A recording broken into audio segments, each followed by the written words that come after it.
So, common question we get is often, when is it the right time to add a team member to my staff?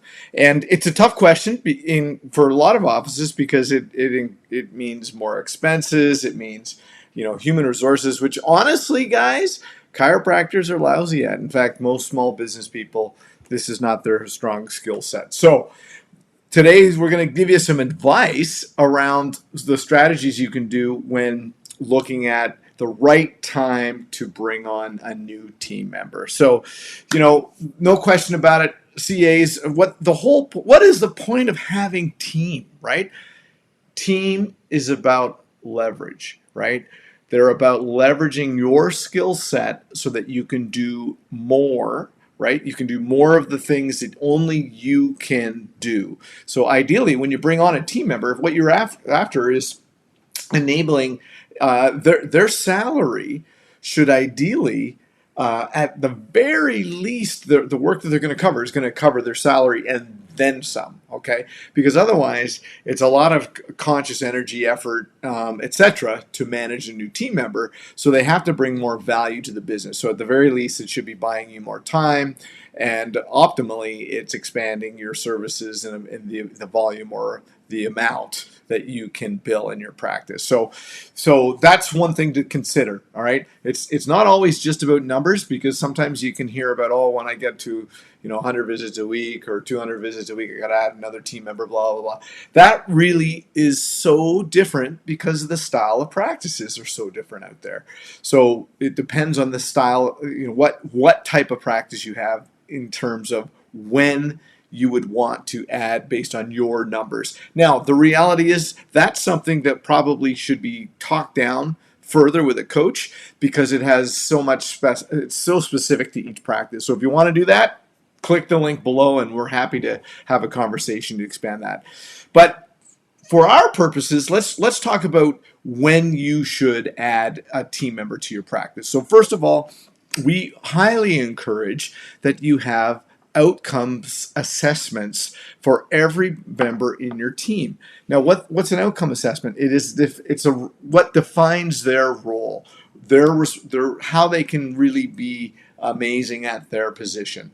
And the bottom line is, when there are more roles than there are people, or there's more activities, job tasks, people can't be as awesome as they want to be in their tasks, then it's time to expand. You need someone else to help the team thrive and survive here. The other piece that you want to make sure of is, when you'll often know if you're doing regular team reviews, which is going through, and it's just kind of like doing a progress review. You're doing a team review, you're measuring their outcomes, you're going to hear feedback that your team needs help.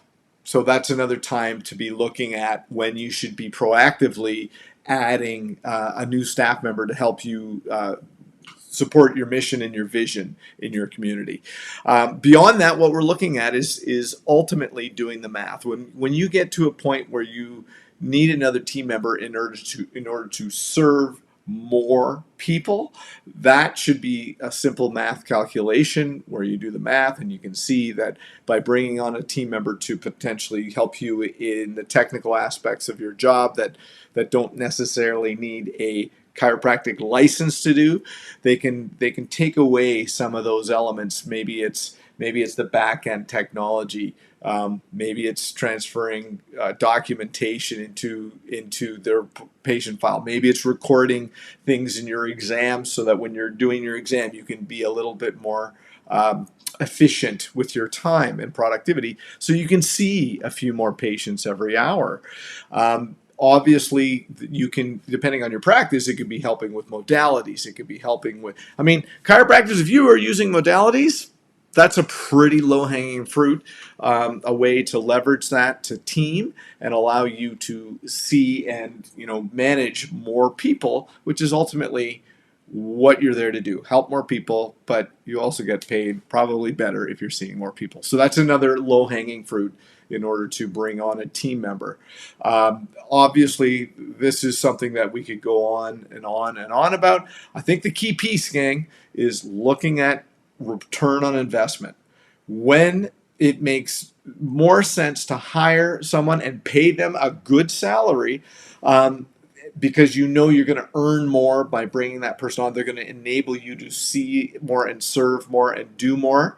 Then it's time to hire. Make sure you do some outcomes. Make sure you do great team reviews so that you know your team is healthy, happy, and you're supporting them the way you can. Because ultimately, team is ultimately leveraging your skill set so that you can serve your mission and your vision more authentically. If you want help with that, obviously click the link. We're happy to have a conversation to see if coaching or any of the advice we may have that can help you in your practice.